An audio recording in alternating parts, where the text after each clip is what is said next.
Good evening, good afternoon, good morning, or whenever you happen to be listening to this. Welcome to the Film Realist Podcast, the film and TV podcast from a complete nobody that is hopefully for somebody. My name is Kyle Naranya, and on this week's episode, I will be reviewing Avatar: The Last Airbender, the live-action remake recently released on Netflix. I know I was supposed to also include the first 3 episodes of The Bad Batch Season 3. Real life stuff got in the way. I watched 2 of the 3, but I haven't had a chance to watch the 3rd one. And to give myself enough time to edit and put together this episode, I figured I'm going to wait until that season has completed, and then I will give a full season review, as I am about to do with Avatar: The Last Airbender live-action remake. Do it. Do it! We've all seen enough death.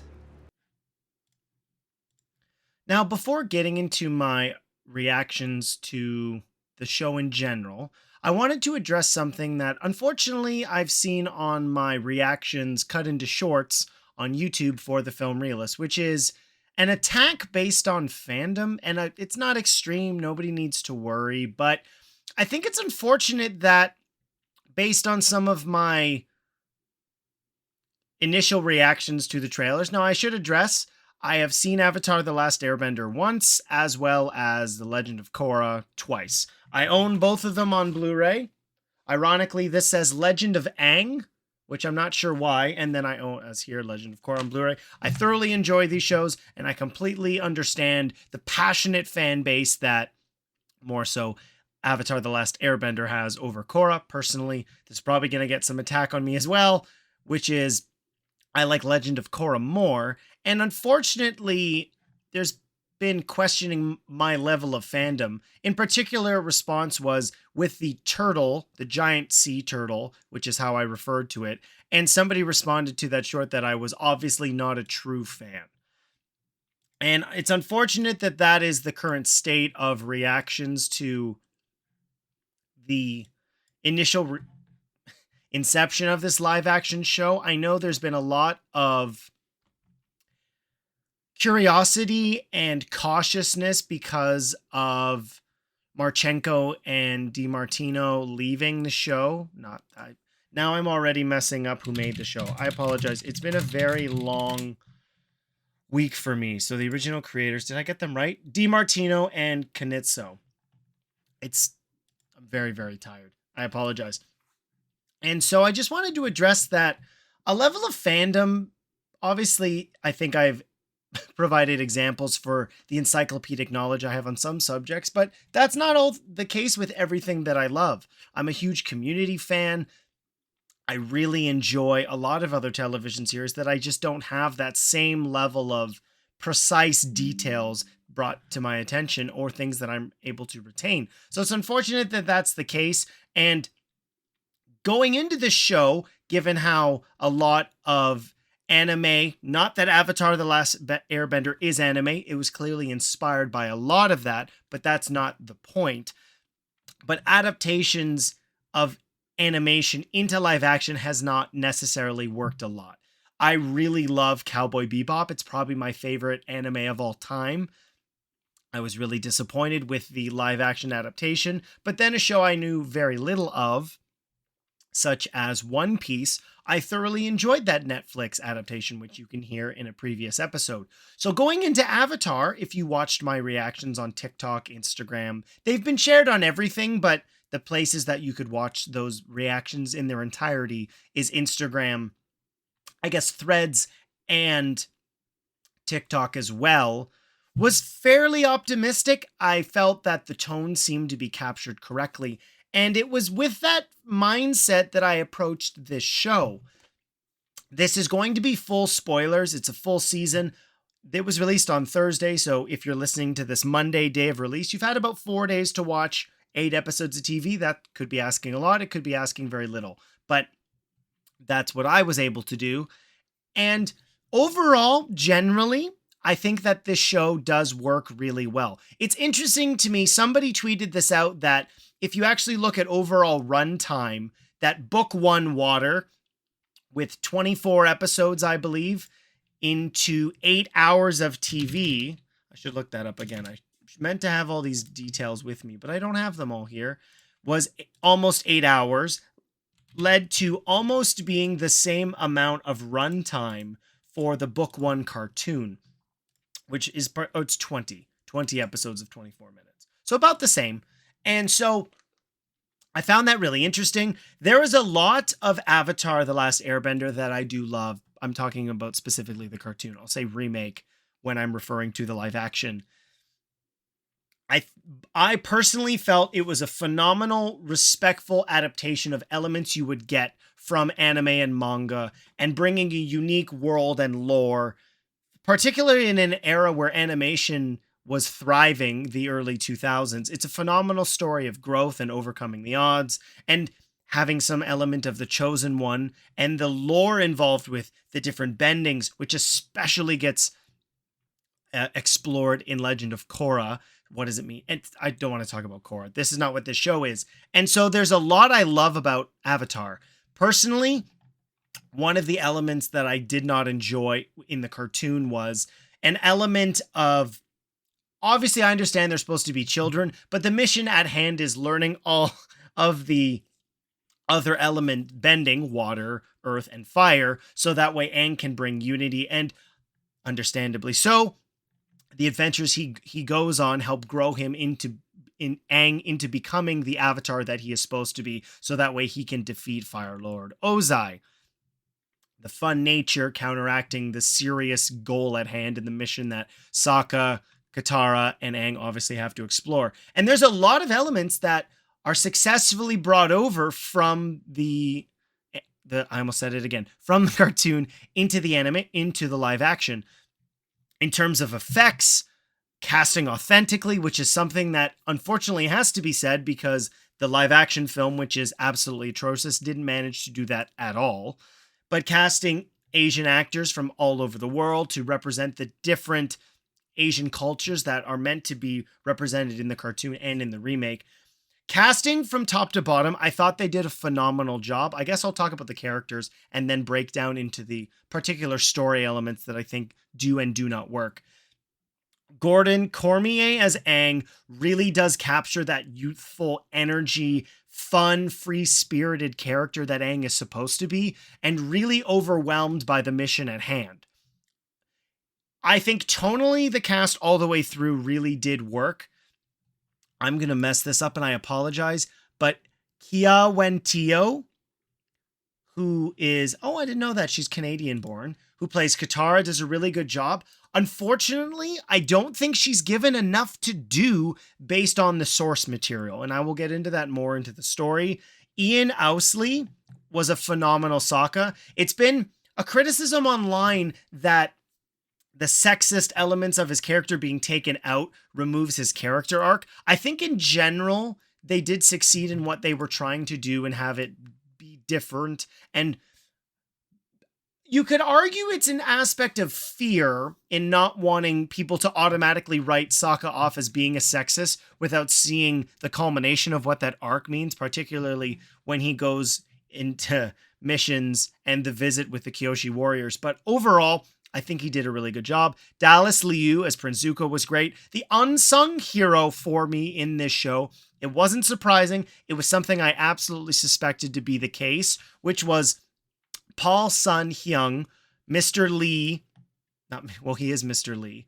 Mr. Kim from Kim's Convenience, and more recently has been, what is his character's name in Star Wars? I can't even tell you what it is. His name is Carson Teva.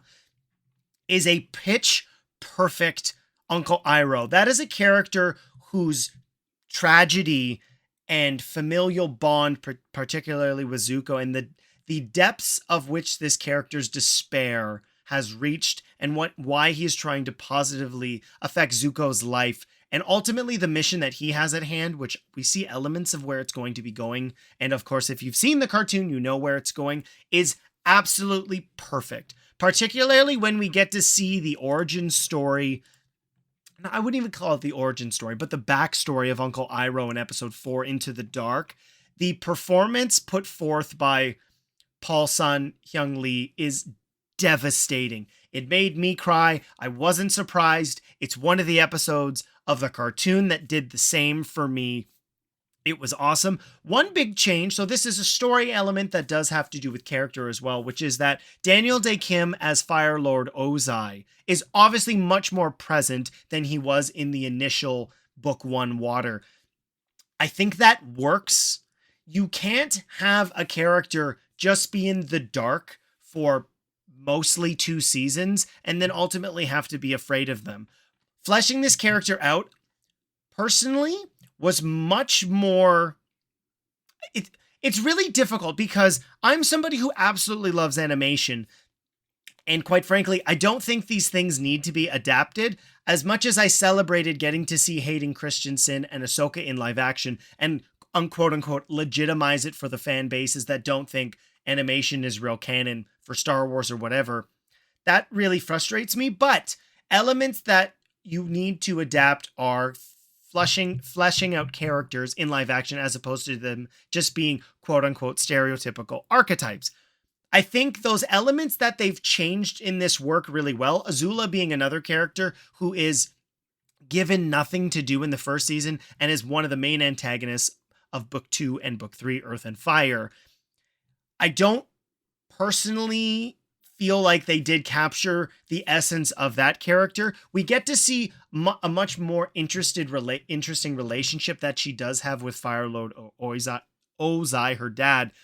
But that menace and real psychotic nature that Azula does have, and the evil that she is willing to unleash upon the other nations without a second thought, that character just doesn't seem to be there right now, which is unfortunate. But moving forward, I'm curious, depending on the success of this, if there is a second season, if we do get to see the version of the character that we do know from the cartoon. So cast overall, I think, does really work. For me, where I feel more mixed about this show, it comes down to the overall construction and the writing as a whole. There are a lot of elements clearly taken from the cartoon, and this being an adaptation, you are going to see a lot of things you are familiar with. And this made the experience for me much more interesting than, say, my One Piece viewing, which was I knew I'd say next to nothing if I'm being totally honest. And in that case, I was much more along for the ride. I was unaware of where we were going. Having seen Avatar, I think maybe twice, I think I might have said once, but probably twice through, knowing all the major plot points and twists and turns we were going to be exploring, how do you turn that into an 8-hour drama? For the most part, it does work. However, the biggest failure in my mind ultimately is the limited character development for Katara was much more present by the finale. Aang and her spend next to no time at all learning to waterbend. We get pieces of Katara. She gets the scroll from her grandma, and we see her working on it once, but it's not something where you would feel it's constantly been evolving throughout the season. Things feel to happen or appear to be happening much more quickly than they do in the other one. A lot of the other adventures are just not present. Some are kind of merged together, that being visions and the use of the spirit world and Omashu and how it's used. We get Jet, spoilers, so much earlier, at least to my knowledge. Again, I didn't go through the entire series prior to watching this, not even watching book 1. I only have so much time. I would have loved to have done that, but honestly, I'm kind of glad I didn't, because even though I knew the broad strokes of what this show was going to be, I allowed myself to just engage with what we were watching or what I was watching. I was watching this by myself, so I don't know why I said a pejorative we. And that mission of needing to learn to water bend seems to be kind of left by the wayside. And we do have missions of, oh, I need to go here because I know somebody. There's the obviously the cataclysmic loss of all the airbenders is something that weighs significantly heavily on Aang throughout the early episodes. And the relationship he has with, I have to look it up, because with Boomy is really fun and entertaining. The visuals of the bending, I'd say 9 times out of 10 look incredible. The choreography is fantastic. An element of the cartoon that I am glad we don't have to see in every episode, as much as I'm sure everybody would like to see it, is the prologue of water, air, earth, fire, and giving you the backstory on the history of the animated show. That's shown once, and then we don't have to see that again. But overall, the action is really well executed. There's been some controversy in the first episode whether Aang is flying or not, and I can't remember where I saw this, but I thought this was a great summary of what we see him doing, which is categorically falling with style, and anytime he's flying with propulsion, it requires that glider. The glider is a great segue into the costumes. I mentioned this in my initial reactions to the trailers, which are fresh. I don't watch the trailers ahead of time. I don't know if anybody is worried that those are scripted. They're not. Those are my initial raw reactions to that footage. And I was concerned that the costumes would feel cosplay. It's hard to see characters you know so well in animation and then see that adapted into live action. Sometimes it works. Sometimes you add too much realism. Sometimes you don't make them realistic enough to where it just looks like a costume. I don't think that's the case here at all, particularly with somebody like Zuko, who of course has that insane haircut, but the tone of the characters and letting those actors live and breathe these roles really does come across as genuine. I don't think the performances feel like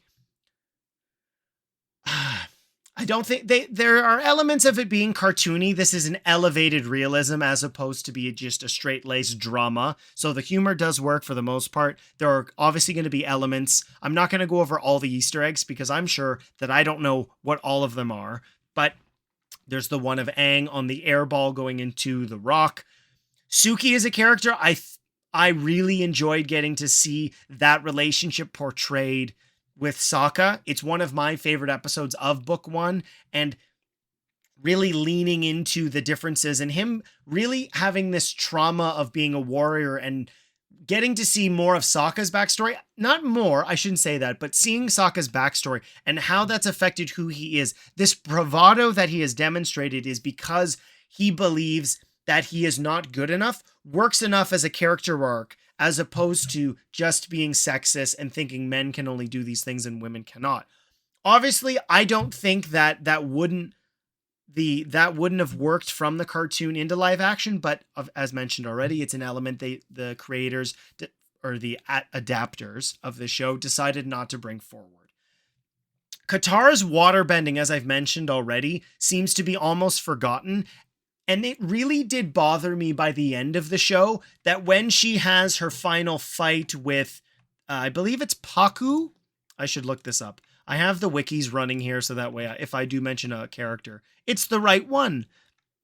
I want to say it's Master Paku, who only teaches women. Yeah, it's Paku. And that element is maintained, that the women are healers and that the men are the fighters. And by the time she fights him in episode 8, no, it would be 7. Her skill level, I'm sorry, is completely unjustified. She seems to be almost a master with something. One element that I really did like from the cartoon was Aang, being the Avatar, would pick these things up more naturally. We see one instance of them talking to each other, which is a scene from the cartoon, but then we do not see Aang even attempt to use water or bend water again in the show. So I found it really interesting because, at least from an adaptation standpoint, a lot of the early episodes seem to be maintained, and then a lot in the middle kind of gets forgotten. We do get the Spirit World episodes where we do get a significant much more backstory, and we get to see the other avatars. I liked getting to see that, particularly having other people help focus Aang on the mission at hand. Oh no, Jet is in the first book. So this is, again, having not done the rewatch, I did not think he was in the first season, but I'm looking at it here, so I am wrong. He is in that episode. For some reason, I was conflating that with a season 3 episode, but that's not the case. So Jet does show up in this book, but again, there are a lot of other side story elements that they just don't use, which I find really interesting. The focus, of course, leading to the Northern Water Temple, or Water People. Is it Temple? I should look that up. It's Temple. Yep. The Siege of the North. We'll call it the Temple, whatever. But yeah, and so that part frustrated me because there's a lot of drama and seriousness taken with the mission at hand, what they're doing, but in order for Aang to be the Avatar, he needs to be a master of all four elements. And book 2, everybody knows, is Earth. And outside of him being taken over by the water spirit, which was capable of mastering water when the moon dies and all that stuff happens, all of the elements you don't think that the show is going to continue with giant spirit creatures and weird spiders voiced by George Takei, they're still in here. So that part's pretty awesome. But my biggest frustration with the cartoon is at times what feels like a lack of focus, which is justified based on obviously the fact that they're children. But the construction of this season feels incomplete. To me, at least. I know the reception to the show in general has been pretty much mixed. And that's how I feel. I enjoyed watching it. There were times where I did feel kind of tuned out because of it being serialized is something that could have really worked, but it just feeling as if it's broad strokes over the season doesn't. Adaptation is, I'm sorry, I know I'm distracted, but adaptation is something really difficult in finding the bare bones. What are those finite details that you need to bring forward to make it feel complete? Ultimately, in my mind, book 1 of Water for the live action remake does feel incomplete. Broad strokes it covers. Yes, I think if you were to talk to somebody about book 1 of Water of the cartoon, it captures those things. But what I appreciated most about the cartoon, the finer details, the specific conversations with characters that help lead them to where they are by the end of that season, I don't think are present in the live action remake, which is disappointing given how, for the most part, I would recommend this to somebody who watches the cartoon. If you're going to expect every single detail from the cartoon to be present, that is ultimately impossible given how there are much more settings and episodes, even though the runtime being pretty much the same, there is more focus on specific locations. That being the Southern Water Tribe, Umashu, the Spirit World Adventure, and then pretty much I passed the Southern Air Temple, and then the Northern Water Tribe. That's pretty much it.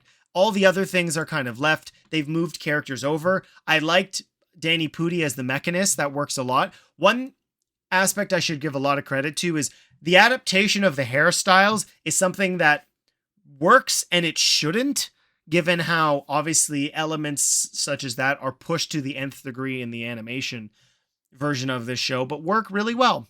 Ultimately, the cast is great. I think the writing, as I said at the beginning or middle of this review, is what holds this show back.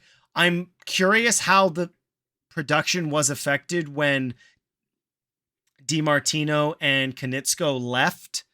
We'll never know exactly the reasoning behind that.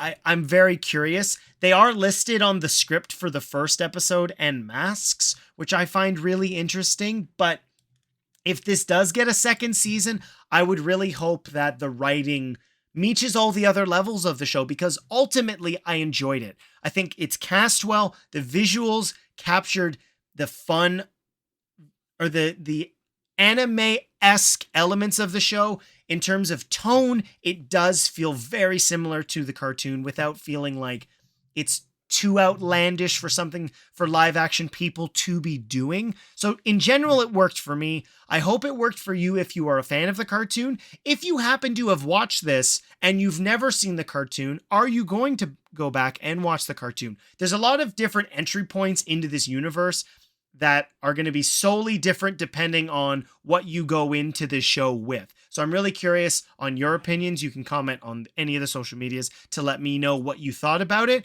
But I think for the most part, I've given a general, with included spoilers, opinion on it.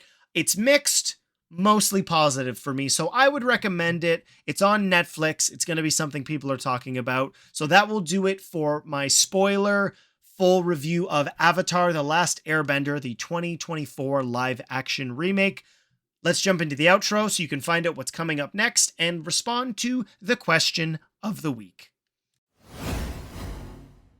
All right, if you want to respond to the question of the week, you need to be listening on Spotify or check the episode description, which will also have it embedded in if you are listening on any other platform. And you can email the podcast at filmreelistspod@gmail.com. So, first response to last week's question, which was, what character should Sony attempt in the Spider-Man shared universe? Scotty Cameron responded with Nightwatch, the Spawn ripoff who appears in Spider-Man. The character works well with the Spider-Man-less Spider-Man movies Sony makes.